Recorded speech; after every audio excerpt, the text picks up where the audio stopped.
In this KOTOR Remake news update video, I will be sharing with you some leaked concept art from the game, plus a few former developers have revealed a bunch of inside information in relation to the game's development. Before we do take a look at all of today's news though, make sure you do subscribe to this channel so you won't miss any future news updates on Star Wars: The Knights of the Old Republic Remake. So, as of tomorrow, September 9th, 2025, it will have been 4 years since Aspyr and PlayStation revealed the KOTOR remake, and wow, what a terrible 4 years it has been since then in relation to news for this game. There has been virtually no updates, and the updates we have received from credible sources have just been terrible. The game has been in development now, and we don't really know the current state of the game's development, aside from it's now at Saber Interactive, and it's still being worked on. Just quickly, before I do share with you the leaked concept art and what the former developers have said in the past few hours on the remake, I'm going to be doing a quick recap on all the KOTOR news that has happened over the past few months or so. We learned earlier this year that, yes, the game still is in development at Saber, they are working on it, but to what extent we don't really know. Saber are currently working on a bunch of games. Yes, they've always worked on a lot of different games at the same time, and they have a bunch of different studios. The problem is, this Knights of the Old Republic remake is a big thing, and it seems like it has been sidelined for other projects, and has certainly been rebooted. The remake that Aspyr was making is not what Saber are working on.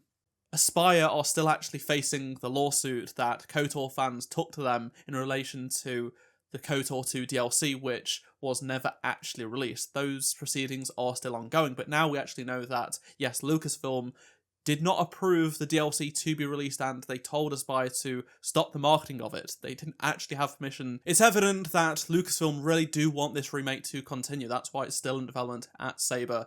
And recently they just published a short clip from the brand new LEGO series that's coming out on Disney Plus that features Darth Revan himself. You can see right here the Darth Revan LEGO minifig as part of this show, and he is silent in this clip. He will remain silent in this show. And Rebuild the Galaxy Pieces of the Past releases on Disney Plus September 19th. So in just a few days, you'll be able to see Darth Revan on Disney Plus as a LEGO minifig. We also saw both KOTOR games go free on the Epic Games Store for mobile. Plus, Darth Revan even got his own Star Wars Unlimited card as well, which was nice to see. The craziest thing that I would say happened in relation to KOTOR this year is that it actually made an appearance during an episode of The Late Show with Stephen Colbert, where he told Luke Skywalker himself, Mark Hamill, about Ajunta Paul from KOTOR.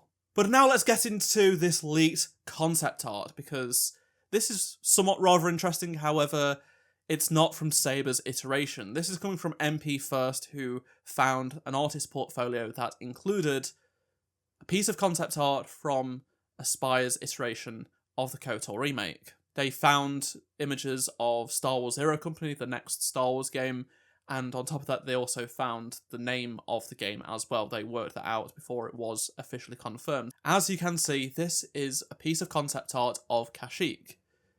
It somewhat resembles what we see in KOTOR, but at the same time, it's also quite a bit different. There is just so much more density in this image. It really just shows what they were probably going to. It wasn't going to be a complete one-to-one remake with almost zero changes. They were really going to shoot for the sky and hopefully have delivered an experience that many people would have been satisfied with. But unfortunately, that iteration of KOTOR is now dead.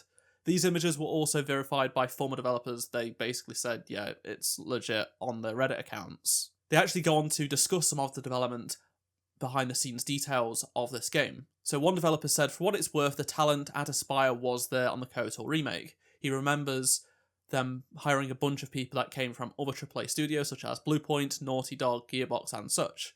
But the studio management left much to be desired, and ultimately that's why the project failed in the end.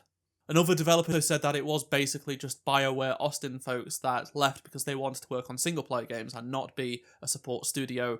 Now, there has been a lot of questions raised around who actually was working on the KOTOR remake originally. Was it actually going to be people that was competent and people that knew what the KOTOR remake needed to be a success? We've heard stories about how they did actually have a bunch of people from the original KOTOR team working on the game. And this developer does basically confirm that. So he says that it was basically BioWare Austin folks that left because they wanted to work on single-player games, which they weren't ended up doing at BioWare Austin. So as you'd imagine, a bunch of the developers that was working on KOTOR Remake all worked on Mass Effect. He also went on to say that one of the designers that worked on the original KOTOR would joke all the time about how he was fixing his mistakes that he made as a junior. The first KOTOR was actually his first game. According to this developer, all of those developers have now left Aspyr once they lost the project. As for if we would get any more substantial leaks outside of concept art, people were asking will we get gameplay videos of it, and this developer says that I worked on the remake and you probably won't see video leaks because of NDAs and professional blacklisting. Some people were suggesting that gameplay didn't exist, but this guy said, considering I was on the project, I saw plenty of gameplay and had to test my own code after all. As to why it was a timed exclusive with PlayStation to start off with, he said he believes it's probably because Sony was in an arms race to get as many exclusives on their console. Someone then asked, what's the story behind how Sony rejected Aspyr's vertical slice of the remake because it was so bad? We've heard a bunch of those rumours for quite some time now. And he says, basically, I would say I understand Sony's decision, but I think the internal post-mortem we had was more productive to management as to why the project ultimately failed and would never have met Sony's expectations. As for what this post-mortem was, well, they fired the art and design lead, which we did know of from previous reports. But this developer says that, in my opinion, it was more of a show by studio leadership that they were willing to make drastic changes. So yeah, this piece of concept art is honestly probably not even close to what we will end up getting in the final game, if it does ever actually release, given that it seems like this game has been mostly rebooted. This is just all so disappointing. The KOTOR fans have been begging for something for years. They finally got the announcement, one of the announcements they had been hoping for, and it's been 4 years since anything official has actually come out from Lucasfilm, Aspyr, Saber, or PlayStation. Less so Saber, they did at least acknowledge they were working on the game.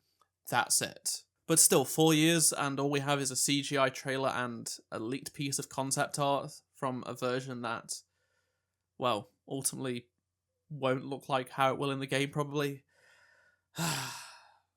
It just is not a good look for this game, and I don't blame people that think this game is never happening, because with everything it's gone through. I really do hope that Saber can pull it together and it all comes out in the future, but we could be many, many years away from even seeing this game still. I'd love to hear your thoughts on anything I've talked about in this video, so please do let me know down in the comment section below, and remember to drop a like to help support the channel. Subscribe so you don't miss any future news updates on Star Wars Knights of the Old Republic remake, and if you did miss any of my previous videos, click on the playlist on the screen right now, and I shall see you in my next video. Goodbye.